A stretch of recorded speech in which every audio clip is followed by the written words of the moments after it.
Hello and welcome to The Good Counsel, the podcast of the World Future Council.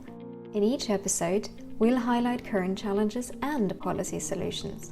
And we'll also take you on a journey of inspiring stories.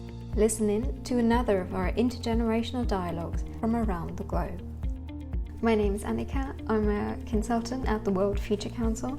And in this episode, I'm speaking with Herbert Girardet, who's one of the co-founders and former director of programs of the World Future Council. Herbert is a cultural ecologist, author and former filmmaker. He has worked as a consultant to UN Habitat and UNEP and is a recipient of a UN Global 500 Award for Outstanding Environmental Achievements. He is also an executive committee member of the Club of Rome, an honorary fellow of the Royal Institute of British Architects, a member of the World Academy of Art and Science, a patron of the Soil Association UK, and a visiting professor at the University of the West of England. In 2003, Herbert was the inaugural Adelaide Thinker in Residence, advising South Australian Premier Mike Rann on his government's sustainability policies and how to reduce Adelaide's carbon footprint. Indeed, his advice was fully implemented. Hello Herbie, thank you very much for being here today. It's a real pleasure for me to be able to have this conversation with you and to be able to learn a little bit more about you and your work, but also the World Future Council. So you'll be taking us on a roller coaster tour of your very interesting life, and which you describe as a journey towards concern about future generations. So let's start in the beginning. You were born in 1943. That means the Second World War was still raging, and you were brought up in its aftermath. How was your childhood, and how did that shape the person that I'm speaking with today? You know, of course, I was too young to really fully understand what was going on in the world. You know, I was two years old when the war finished, but I mean, the effects of the end of that war were sort of almost instant. Certainly, there was a lot of people arriving from the east. I grew up on the outskirts of a town called Essen in the Ruhr, which was the main industrial center and the main center for weapons production as well, actually, for the Second World War.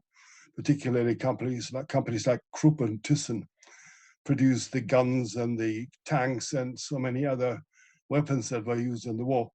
So we were sort of in a little house on the edge of town, and we had constant arrivals from people who'd come from the east who'd escaped, you know, the Russian invasion of Mecklenburg and other parts of East Germany. And so our house was always full of people, all of them kind of in worries and concern about what they'd lost and what the future might hold and that kind of stuff. But when I became sort of conscious, if you like, when I was 3 or 4 years old, I very quickly became aware of where we were, because from my house we could see the chimneys spewing out smoke on the edge of Essen, of the factories that were producing steel and coal and so on, coal mines and coal power stations. And so every night we could see the glaring sort of smoke of these chimneys, and the flames coming out of these steelworks was an extraordinary sight. And I can remember even then asking, when I was maybe 4 or 5, asking my father, where does all that smoke end up? You know, in the air, what is it going to do to the air that we breathe? And there was no answer to that question. And then a little while later, when my father got his first car after the war, and he switched on the engine and the smoke came out of the exhaust pipe, and I asked him, where does all that smoke go again, from a small rather than a large chimney like that? And again, he had no answer to that question. So I was beginning to kind of think about these kind of things, even as quite a young kid. And a few years later, we went down to the River Ruhr, and there was white foam on the river, and dead fish in the river. And I was asking why all these fish dying? And again, there was no answer to those questions. So there was kind of a bit of a concern about these issues fairly early on in my life. And so in some ways, I could say that is continued throughout the rest of my life and has shaped my consciousness, if you like, to this very day. That's very powerful. What was that like as a child, to see all of these things that no one could explain to you? That must have been very unsettling.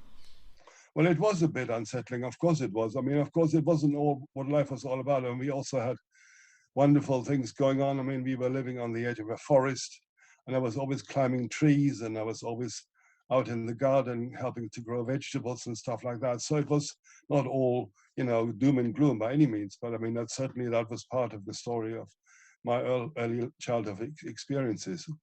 So then you set out to study, right? And how was that like being a student during the, I suppose, Cold War? I went to study in Berlin, and I was studying something I didn't really want to study. My father imposed that on me, if you like, studying art history. I really wanted to study politics and sociology. But anyway, so it was, quite extraordinary to live in this walled city, Berlin at that time, as you know. Had just been closed off from the rest of the world by the Soviets and by the Eastern German government. So yeah, it was quite an experience living in Berlin. And at that time, certainly the kind of anger about the history of Germany was bubbling up in the minds of many of us. I mean, we were sort of the generation who were just, being shaped by the post-war experience and, asking questions about what has happened to this country. The Nazi history was just horrible. The more you're exposed to it, the city was still full of destroyed or damaged buildings that were gradually being reconstructed. So certainly, the aftermath of the Nazi era was very much a deep concern for all of us in that generation. So we were the sort of, if you like, the rebellious generation that was trying to make sense of the world from this horrible history that just, had just swept across Germany throughout the Second World War and before that. And what was that like, coming to terms with what has happened? Well, we kind of started to think, can we build a new world? Can we create a new world? Can we simply kind of throw away all this horrible history and find a way of creating a sort of almost like a utopian future? And that certainly became very much part of the thinking of people like us. There was the new left movement. There was the beginnings of the green movement popping up. There was people like Rudi Dutschke and my great friend, the German Jewish poet Erich Fried, who was very close to me, and we were all constantly thinking about how can we make a different kind of world from the ruins of, the disasters that happened to Germany and Europe just a few years before. I moved from Berlin to London as a student, and I very quickly realized that what I had been asked to study, art history, was not for me. So I got out of university and became involved in living in Notting Hill Gate, which at that time was an extraordinary place. This really was the coming together of people from all over the world. I mean, lots of West Indians, a lot of people from Asia, from Eastern Europe. And we were basically at that time really trying very hard to kind of come up with ideas for the future, if you like. I mean, we did a lot of community action. We occupied buildings that were empty to turn into community centers. We were kind of holding film shows for trade unionists about what it could be like to have new people power establishing itself, and all sorts of amazing sort of activities. I was one of the people involved in organizing the Notting Hill Carnival, actually, in the late 60s. So we had this wonderful experience of people from all these different backgrounds coming together with musical instruments and dressed up in extraordinary costumes, parading through the street of Notting Hill Gate, and basically telling the right-wing sort of fascists who were trying to stop the immigration of people from all over the world to coming into a place like Notting Hill Gate, saying, "Bugger off, we are going to determine what the future is going to hold rather than you right-wing." It was a very political time and certainly very creative. And there was, of course, all the coming together of rock music, and the Beatles were around, and the Rolling Stones, and all the other rock bands. So on the one hand, it was a kind of cultural revolution that was taking place. On the other hand, it was also a political process that was going on at the same time, all concerned with what could the future be like if we only had a sense, if we had the influence to shape it in the way that we were hoping we could do. So yeah, it was very interesting, really worthwhile time that's still with me deeply today. And what did you learn from all that time for yourself? And also, why did you even take that step to go to Notting Hill, to move to England in the first place? Well, Berlin was a very depressing place because it was the walled city, and I had been involved actually in helping to build a tunnel under the Berlin Wall with some students from the Freie Universität in Berlin. And so my parents were getting very anxious about what was happening with my life and my rather rebellious ways of doing things. So they kind of encouraged me to actually move to London. But it was kind of, in some ways, from their point of view, it was even worse than when I got involved in all this rebelliousness in London as well. So my father actually basically at that stage effectively disowned me and said, "You get on with what you want to do." And so we were not in close contact for quite a number of years. But then I actually got a job at the BBC as a newscaster at the BBC German service, broadcasting the news from London to the rest of the world, particularly to Germany, and so on and so forth. And also at that stage, I had a young family. And so life then was partly rebellious and partly very domestic at the same time. But always the question, what does the future hold? How can we create a world, at this stage with young kids? Can we create a world that these kids can actually thrive in rather than, forever be burdened by history and by pollution was becoming an issue at that time. The green movement was really beginning to spring up, particularly in the late 60s. Suddenly, the whole idea of, creating a more egalitarian world and a more joyful world, but also a world that needed to really take care of the environment, that we needed to have to be healthy, to have a future. So all of that was coming together in the kind of minds of young people like us. And it became a very creative, very productive time. I went back to the LSE then to study social anthropology, having met all these extraordinary people from all over the world who were living together in Notting Hill Gate. For me, that became a stimulus to try and understand where we actually came from, where we come from in terms of human history. And so, it was interesting to find out about African history, about, Asian history, and, through the experience of reading about anthropology and all the many tribal societies who'd been documented by anthropologists from this country in Britain, but also from Germany and elsewhere. So it was fascinating to learn about human evolution, if you like, the cultural evolution of tribes like hunter-gatherer tribes in Africa and the Amazonian tribes and the rainforests of South America. And all of that became part of, if you like, this sort of instrumentation of my mind, over the few years that I was at the LSE. That's super interesting. I've got many questions about your time in Notting Hill and the BBC. That must have been incredibly stimulating and exciting a time to be in. But I figure, and I figure that when you then became a father and you had a young family, that must have been a bit of a turning point, wasn't it? Well, it was. I mean, I didn't stop being involved in all these kind of activities, and my wife was sometimes a bit worried about what was going to happen next with. But yes, I mean, basically, the idea or the experience of having a young family, two kids, growing up in Notting Hill Gate in a house full of interesting, eccentric people, artists and musicians and politically minded people.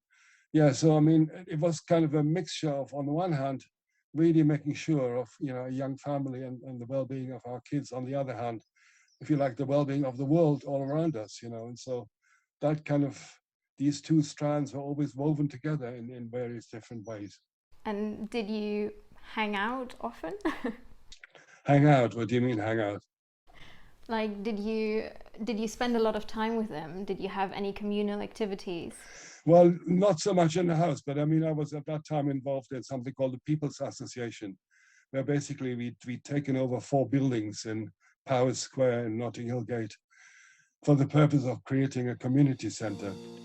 Really fascinating. That must have been, and you say, that time still lives with you and you probably think of it quite fondly, don't you? I do. I go and visit people there still, even though I don't live there any longer. Among all the other things that you're doing, you're also a poet, right? Okay. You recently wrote a poem called Sacrificing Tomorrow Today. Yeah.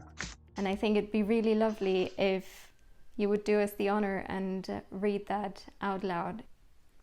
Okay, I'll try and do that. So, sacrificing tomorrow today. Hey folks, aren't we having fun roasting the future alive in a furnace of ancient oil? To burn evermore means to thrive. Let us sacrifice tomorrow on the altar of now and today. Tomorrow is there for disposal, so why not just throw it away? Steal our grandchildren's future as long as we can. Can do our living, taking and taking some more. Let's not bother about giving. Why not just get rid of tomorrow? We're good at playing this game. Why care for some unborn child with no face yet and no name? We are roaring into the unknown in a souped-up luxury car, and when we've arrived there, we'll soon find out where we are. Let's lie on a palm-fringed beach, sipping cocktails and champagne. There's not a care in the world. It's so cool. We'll do it again. Let's smudge our little planet with plastics, poisons, and oil. Let's light some more forest fires and then flush away the soil. So now, what else can we do to make our future die a fiery, premature death? Are there other ways we can try? Let us sacrifice tomorrow on the altar of now and today. Tomorrow is there for disposal, so why not just throw it away? Thank you very much. There's nothing like hearing it straight from the author, from the poet. Incredibly powerful. I've got a bit of goosebumps. What was your inspiration for it? It's very topical, of course. And what would you say is the message? Well, when you look around the world today, I mean, wherever we are really basically stealing our children's future. Doing that through all the activities that I've just listed in this poem. You know, whether it's rainforest destruction, or whether it's climate change, whether it is biodiversity loss, whether it's what we're doing to the oceans in terms of plastics, whether it's all the other ways in which we are consuming the planet and basically, you know, robbing the future. And this is really obviously one of the key themes that we also then focused on when we started founding the World Future Council in 2007. You know, basically the concern about what are we going to do if we're going to carry on like we are today in terms of the lives of future generations. So these are issues that I've been very deeply concerned with for a long time. Exactly, and that brings us, as you mentioned, directly to the World Future Council, which again, as you said, you founded in 2007 together with Jakob von Uexküll. What's the story there? Obviously, you've spent your entire life wondering about pollution and where the fumes come from, and that then culminated in this organization that you founded together. How did that come about? Well, I've been involved in a predecessor to the World Future Council. In London in the 80s, I got together with various people who were working in the sort of environmental field and in the sustainability field. And we called it the Council for Posterity. And that was basically just to get together people saying, well, we cannot carry on like this, you know, stealing the future in the way we are clearly doing. So that was just, if you like, you get together people, but without any funding or any major sort of support of any kind or any publicity for it, really. But anyway, that certainly, if you like, was kind of the predecessor to the World Future Council, which came about much later. So that, you know, Jakob and I at that time met around this particular theme of Earth emergency, call to action. And then he said, well, he had the idea of trying to create a council of future generations, the World Future Council, which was an interesting and exciting title. So we basically tried to see, okay, how can we work together on this? And so we did. We basically said, okay, let's try and conceptualize an organization that really stands for, something that is different from what has already been done by other environmental organizations, specifically focusing on the need to understand what the impacts on future generations are and how we can address them. And that's what we set out to do. It became very quickly apparent that we had to kind of find some innovative ways of doing that.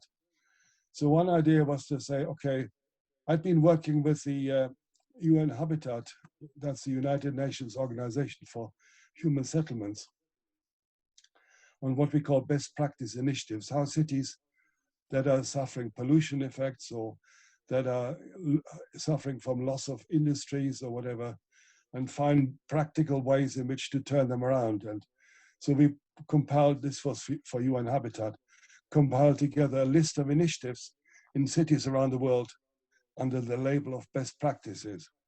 But it became very clear to me that just best practices per se is not a sufficient concept if you really want to stimulate change in a deeper sort of way. So I suggested let's focus not just on best practices, but on best policies that bring best practices about.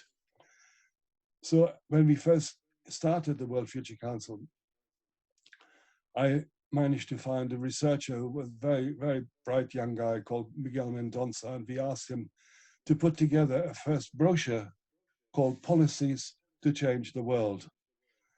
And he did a brilliant job, and he compiled a whole load of different initiatives on various aspects of the policies that really make a difference or could make a difference. So including wind turbine cooperatives in Denmark, the German renewable energy law, congestion charging in London, urban transport solutions on particular public transport initiatives in Bogota and in elsewhere in South America, urban agriculture initiatives, participatory budgeting in Porto Alegre in Brazil, eco-labeling of products, circular economy initiatives, plastic bag levies, mine ban treaties, and various policies that had been introduced in one part of the world that we thought we could highlight and publicize, and in that way, by drawing attention to them, get other cities and other countries to adopt them. And so that's where we first got this idea to really focus on policies to change the world rather than just best practices. And that's obviously been the kind of special, special quality, special aspect of the work of the World Future Council ever since.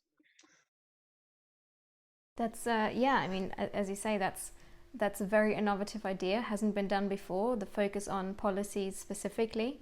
Yeah. But it's also a very innovative aspect, a unique aspect about the council is the council itself, right? The composition of about 50 members from all over the world. Your life has already been marked by getting to know very interesting people from all walks of life. And how did you then bring together all of these 50 members? Obviously, slightly different maybe back then than it is today, but still. Well, I mean, we did it partly because Jakob obviously had already been running other initiatives such as the Right Livelihood Awards, and so they'd been giving prizes and special recognition to people from many different countries who'd been doing excellent, extraordinary, outstanding work elsewhere. And with my network of people involved in the work that I'd been doing for the United Nations and other organizations, so we basically put together a provisional list of people who we thought we could invite, and we were very successful in really getting amazing people on board to become the core of this council that eventually ended up as, with 50 members, and that's obviously some people have died in the meantime, others have decided not to stay involved, but we have a wonderful global lineup of people who are really outstanding in their own particular areas of work. And what was that like, just feeling this incredible momentum of brilliant people around the world trying to work for one cause? Well, I mean, they're of course not just working for one cause. They all have their own particular initiatives in their own localities or in their own countries. But certainly the idea of bringing together people around this theme of what can we do to assure a future for this planet that was obviously something that galvanized all of them in their own particular ways. And that's obviously still the kind of main focus and the main concern of everybody involved in the council. But I mean, it's also a very difficult initiative to try and issue, because future generations can't speak for themselves. They're not born yet by definition. So to be advocates of future generations, it's not an easy task, particularly because when you try and speak to governments and persuade them to really take these issues much more seriously, they say, well, there's no votes in future generations. Why should we concern ourselves with people, not just, to be born in 50 years or 30 years from now, but maybe a few hundred years from now? And that's certainly become a very difficult thing to persuade politicians to take seriously, because their concern is to be re-elected, and they're often re-elected just for 3 or 4 or 5 years. So long-term thinking is not very, easily embedded in the existing political system of our countries around the world. So that's certainly been a very difficult thing to persuade people to do. So certainly when it comes to advocates for future generations, there's only still a very few countries that have embedded a future generation spokesperson in their own parliament. We've tried very hard at the World Future Council to do this, but the only place that still has a future generations advocate is actually Wales, where I happen to live for the last 20 or 30 years. And they have future generations, well-being of future generations commissioner. And we were hoping to be able to install similar commissioners in other countries, but that's been quite an uphill struggle so far. In a couple of countries, like in Israel and in Hungary, that has succeeded, but those people have come and gone. They are no longer there. So Wales currently is the only place in the world which actually has a future generations commissioner. Very interesting. A fact again, I didn't know.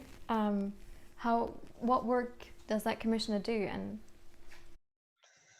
well, she is a lady. She's basically in charge of scrutinizing every decision taken by the Welsh government, which of course is not as powerful as the UK government as a whole, but has still got quite a few significant roles to play within the life of Wales. So she scrutinizes every decision, every policy decision taken by the Welsh government, or indeed, by companies in Wales making new investments or trying to build new housing developments, whatever, new road developments, saying, okay, this particular project is going to affect the lives of people in the future in ways that is going to be detrimental for them. So one recent success was a major road extension to kind of further increase the capacity of a motorway leading from England into Wales, was stopped by this commissioner because she said this is ultimately going to pave over very nice farmland areas, forests would have to be cut down, and so on and so forth. So let there be a little bit more congestion even in the future, but never mind that, as long as we don't keep paving over and putting tarmac on green landscapes in South Wales. So that's one of the kind of examples of a future generations commissioner stopping a development that they would consider to be detrimental to future generations. And the work of the World Future Council, as you described it, is similar to that, of course. What do you hope that the World Future Council might achieve in trying to make the world a more just and peaceful and sustainable planet? Well, it's a big order, a big, very tall order, of course. And I mean, it runs country to so many of the trends that have defined, the late 20s and the first decades of the 21st century. I mean, everything from reliance on oil and coal and gas as a basis for our livelihoods, of course, is of key importance to us.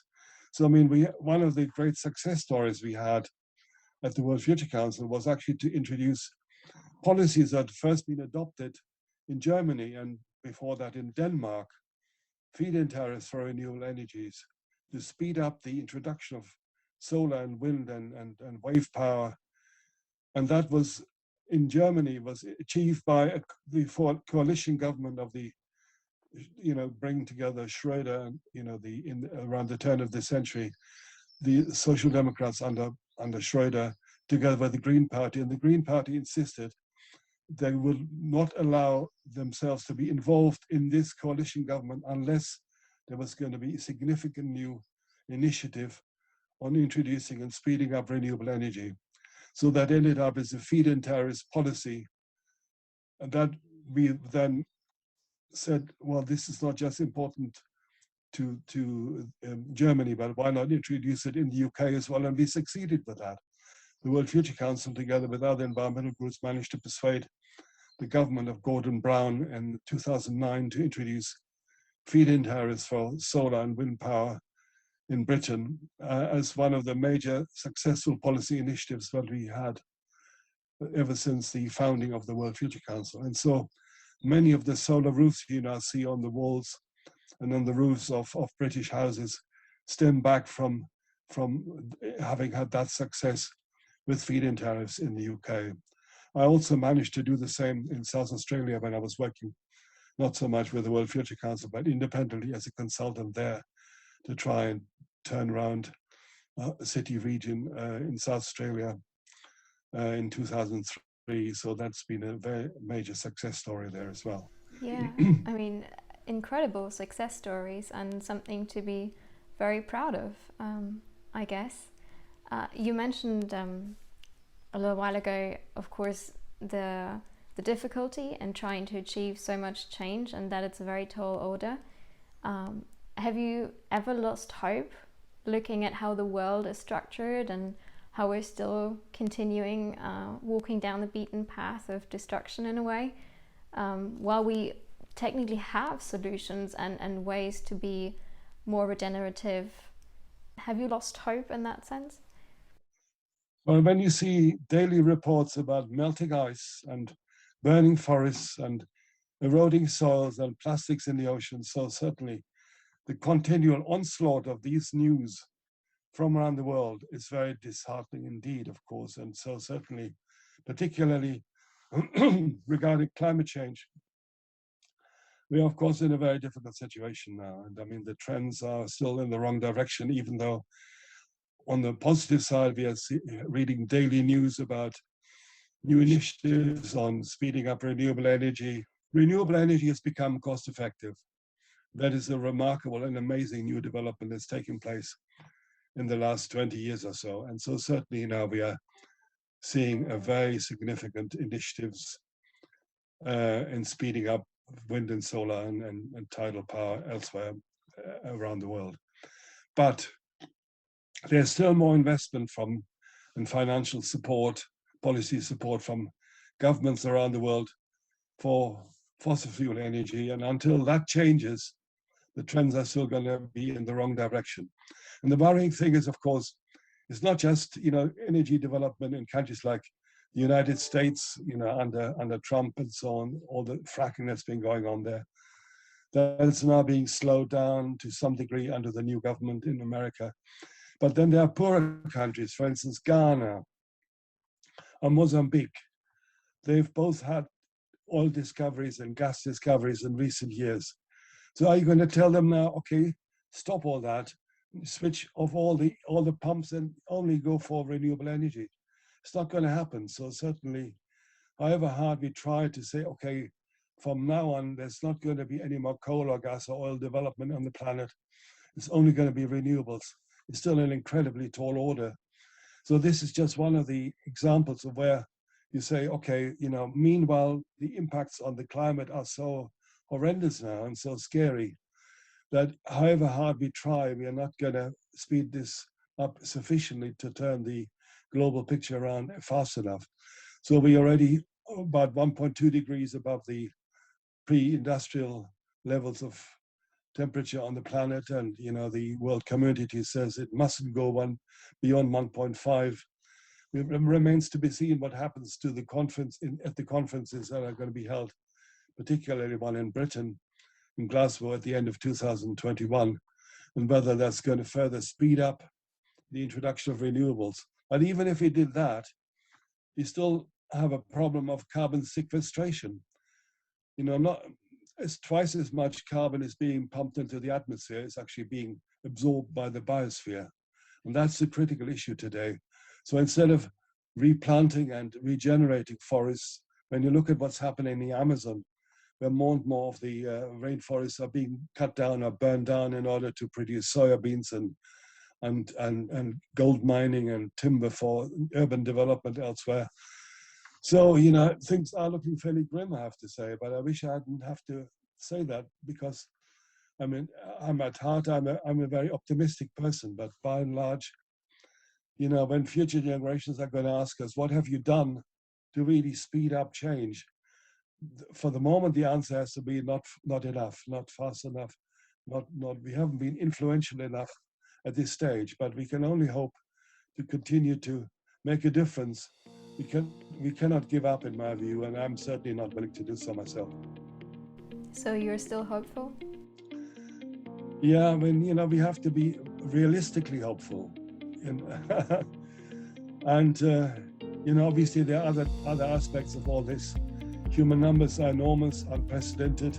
Human impacts related to that are also huge.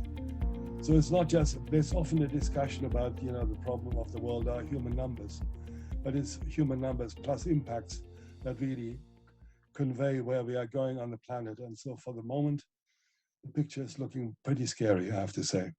Having said that, I mean, I'm embarking on a new book on these issues, so I'll certainly try my best to be optimistic as much as I can, because I just feel, I mean, I have children, I have grandchildren, and so on and so forth, and we just cannot give up and let the world fall to pieces all around ourselves.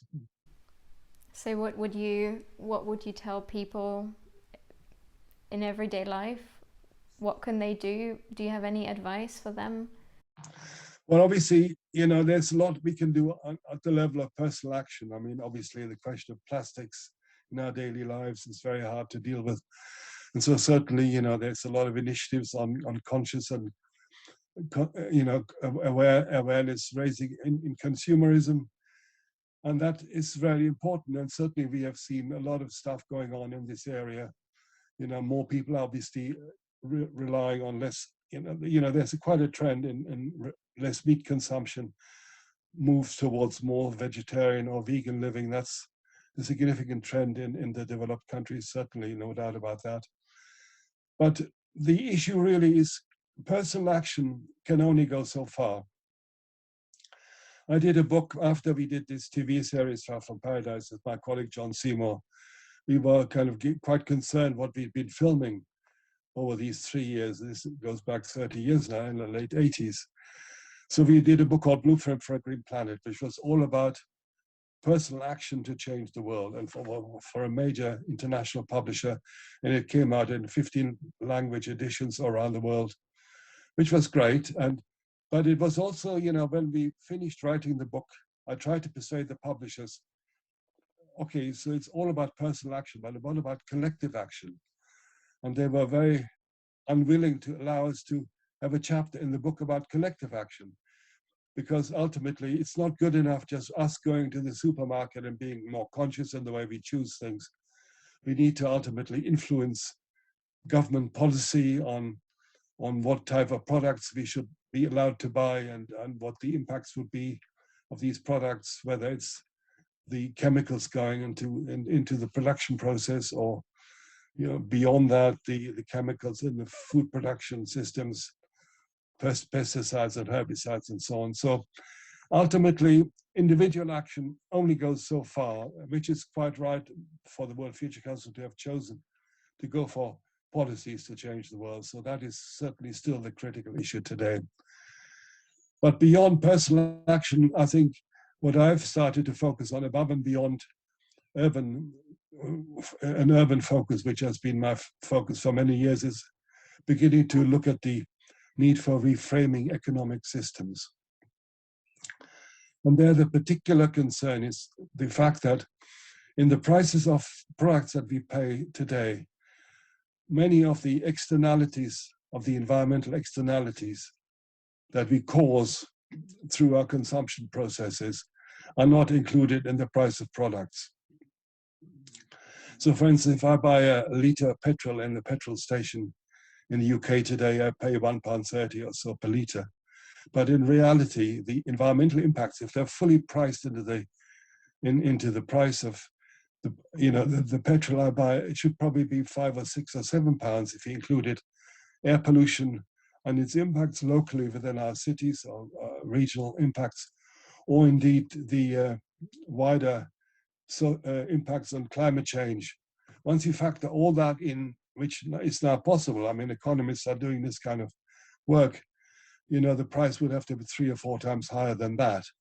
That would, of course, change the way we move around in our vehicles fundamentally, and we would no longer drive to the extent we do simply because it would be too expensive to do so. But unless we get serious about reframing the economic parameters of our behavior patterns, we are really not going to make the changes that are necessary. I mean, it's good news to hear that now there's a very strong move towards electric transportation based on renewable energy and hydrogen, what people started to call green hydrogen. All that is underway. And there's certainly significant new trends underway on the planet. But they tend to be now being initiated in the richer countries, whereas the poorer countries still want to catch up with the lifestyles that we constantly conjure up in our television programs that they see all over the world. So the kind of trends towards following the patterns that we have set in Europe and America and Japan, and increasingly in China, that's where we are still setting bad examples that are being followed across the world, and that really is the critical issue now, to try and change the way in which people behave in terms of their consumer patterns all over the world rather than just in the richer countries. I'm wondering how we can get people to follow this movement. And you mentioned, for example, setting bad examples. How do we change that? All of that requires so much effort from literally every single member of society, and that's an enormous challenge. Well, I mean, a lot has happened. I mean, it's certainly true to say that if the environmental movement hadn't happened, things would be even a lot worse today. I mean, there would be virtually nothing happening on renewable energy, for instance. There would be even more forests burned down by now. There would have been even more paving over of landscapes. So certainly, I mean, the huge global environmental movement that we're all part of has made a difference, even a significant difference. But the scale of the challenge of humanity's impact on the environment is so enormous these days that it really, the trends without a doubt are still going in the wrong direction. And I mean, we must absolutely not give up. But I mean, it's clear that particularly regarding climate change, there's so many feedback loops already underway now, such as melting of ice, and I mean the major impacts on the water cycle, on the carbon cycle, on the nutrient cycle on the planet. This is one of the things that I'm writing about at the moment.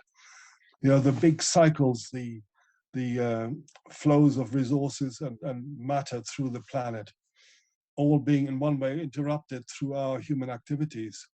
I mean, the water cycle, for instance, take the Amazon. I mean, deforestation. I spent a lot of time doing documentaries in the Amazon in the late 80s. And at that time, it was still 90% intact. But I mean, now it's about 75% still there. But as the deforestation takes place, is also the moisture in the atmosphere gets reduced more and more and more. And that certainly is a trend that affects the water cycle, particularly in that part of the world. But I mean, there's certainly feedback loops underway now, for instance, in the Amazon, that are beginning to affect nearby or cities further downstream, such as São Paulo. São Paulo is now beginning to run out of water because the streams and the rivers running in the environment are being affected by the loss of moisture from the atmosphere in the Amazon. So, or take nutrient cycles. I mean, we in our cities take for granted a daily supply of food from farmland across the world. So we consume the food, and then the sewage ends up being flushed into the sea, together with the the fertilizers that we use in order to replace the fertility that we take from farmland. So for instance, the most striking example is the Mississippi River, where a combination of millions of people living along its banks with their sewage and the fertilizers running off from farmland ends up in creating these vast dead zones in the Mississippi Delta. There's now 500 dead zones of this kind across the planet. So that's the interruption of the nutrient cycle. And then the carbon cycle, obviously, the deforestation across the planet is resulting in ever greater or reduced capacity of forests and marine ecosystems to absorb CO2. So we are acidifying the oceans because of the surplus of CO2 being pumped, absorbed by ocean life. So these cycles are all in one way being interrupted. And so certainly we need to, not just in you think of policies to change the world, but meta policies to change the world that really make people aware, policymakers, and particularly also at the UN level, that it's not just good enough for one individual country to do a little bit of tweaking in terms of its policies, but ultimately the fundamental impact of humanity on the global environment needs to be tackled by more forward-looking, more bolder policies that really deal with the cycles of nature and how we interrupt them. I mean, another cycle that's being buggered up at the moment is the Gulf Stream. I mean, the Gulf Stream, which kind of makes environments in Northern Europe livable as effectively, is being interrupted by the melting of ice in places like Greenland. That is in turn causing changes to the flow of the Gulf Stream, which will ultimately have a very long-term effect on Northern Europe and parts of America. And so that's another example of a cycle in nature being messed about by human activity. So we need to, in some ways, move beyond the national policy initiatives that the World Future Council has so far been advocating, and to look really at the global picture of humanity's impact on the wider global environment and dealing with that at a much higher level than we even able to do at the present time. Moving on a bit to not future generations, but current young generations, young people. Yeah. What do you think about the current youth and their activities and political and civic engagement? Well, so that's enormously exciting what's going on there. I mean, basically, of course, there's always that one name, Greta Thunberg, that comes to mind in this context. But she was just the kind of one person who kind of stimulates, millions of young people around the world saying, oh, you are stealing, you adults, you older people are stealing our future. Stop it. Do, really make a change. And that is really a fascinating new development. When we first started the World Future Council, we obviously immediately thought, how can we not just speak for future generations, but how can we get young people themselves to speak for their own future? And that is something that we found quite hard to initiate, actually, when we started a campaign of young people writing postcards to policymakers at some of the G7 conferences. But to be honest, we didn't get very far, partly because there was so many young people over their own little postcards, and ultimately there was no spokesperson, not one face, if you like, for the world to kind of focus on. And so certainly when Greta Thunberg, in her extraordinary ways, came along herself and said, okay, I'm not going to carry on with the status quo. I will demand rapid change in the world. This is an extraordinary, highly, incredibly powerful new development. And the interesting thing in this country, in Britain, is that it's coming together between very young voices and very old voices, particularly David Attenborough, the famous TV presenter with all his wonderful programs about the planet, the green planet, the blue planet, and life on Earth, and many other programs for the BBC.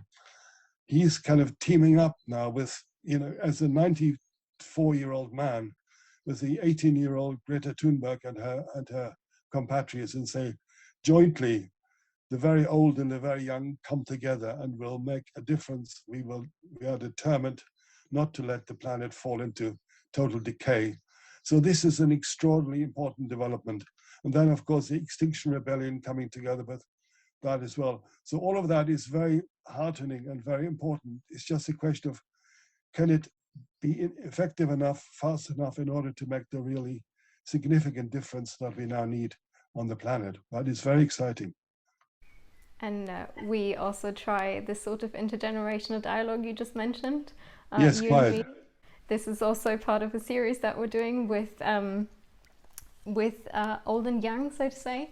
And now, of course, the World Future Council has stepped up the game and also has its own youth forum in that way. Yeah, which So you are actively involved in yourself. Good for you. That's Indeed. Brilliant. Yes, I mean, I think clearly the World Future Council has picked up on this trend and has started doing something alongside what Greta Thunberg and others are doing. But I mean, we need to double and triple this initiative, in my view, and anything I can do to help, I would be happy to do so. Certainly, it is interesting that obviously all those young people are now talking about their own generation and maybe the jobs and the livelihoods and the, reducing the pollution of the planet in terms of their generation. But again, the important thing for an organization like the World Future Council is to think much further ahead, not just 5 or 10 or 20 or 50 years, but we have to, begin to mimic, what tribal societies have done in the past, which is talk about 7 generations at least from today. And beyond that, given the fact that the human impacts are so enormous, our impacts today will affect generations, maybe 50 generations from today in terms of the impacts we have today.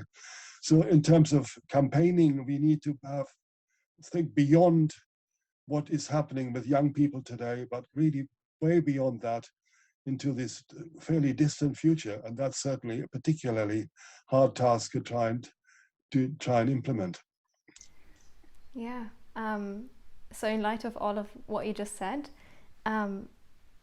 obviously pointed question, but do you think young people play an important role in the future?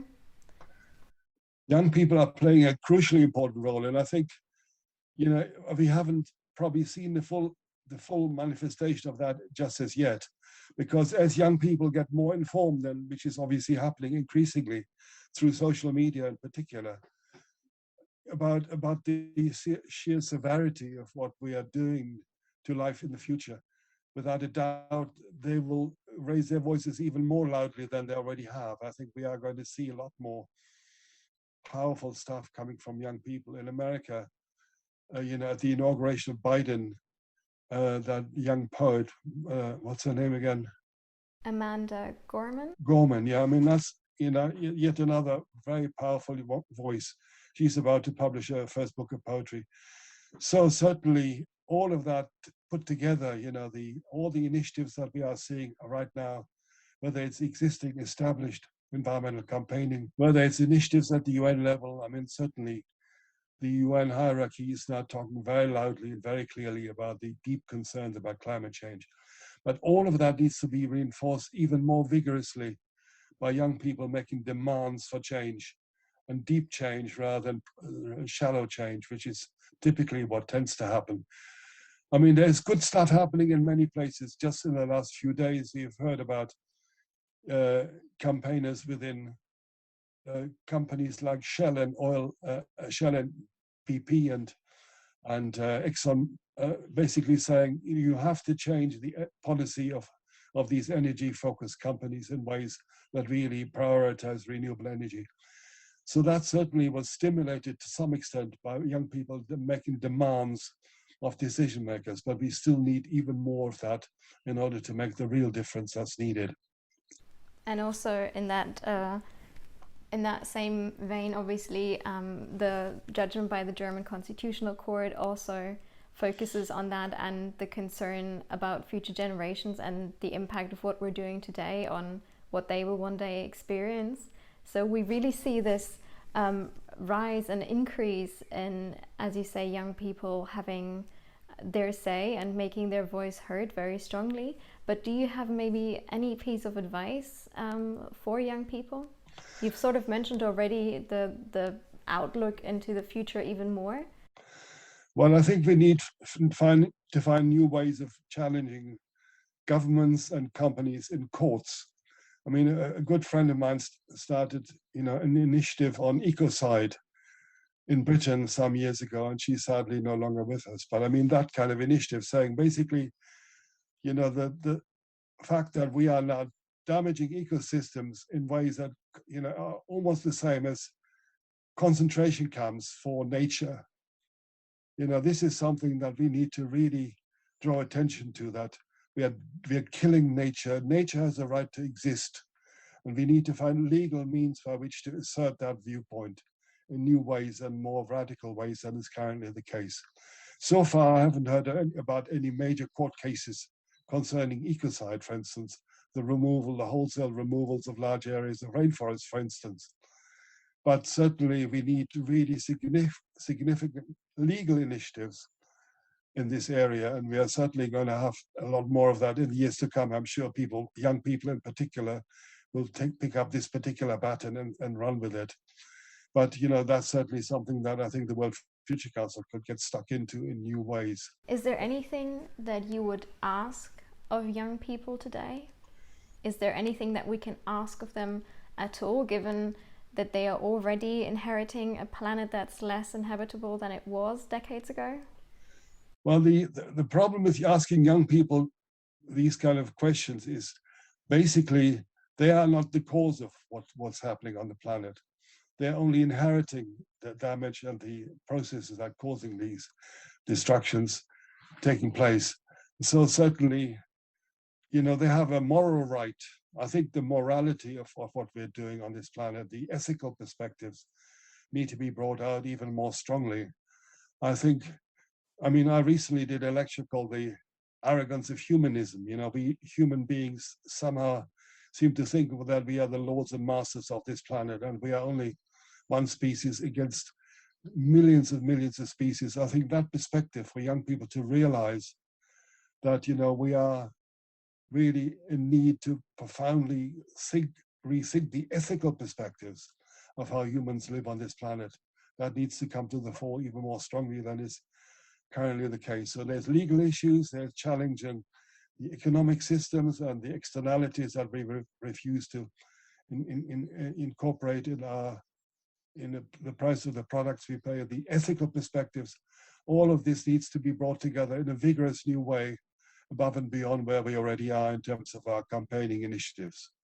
You are a role model in that sense, having done this all your life, and you've done so much to just work on passing on a healthy and sustainable planet to our children and grandchildren. In a sentence, what is your hope for future generations? Well, above all else, we need to think about not just sustainability, but we need to think about regeneration. That is the critical issue now. That's something that I brought into the World Future Council some years ago, that we really need to think about regenerating nature above all else as our top priority.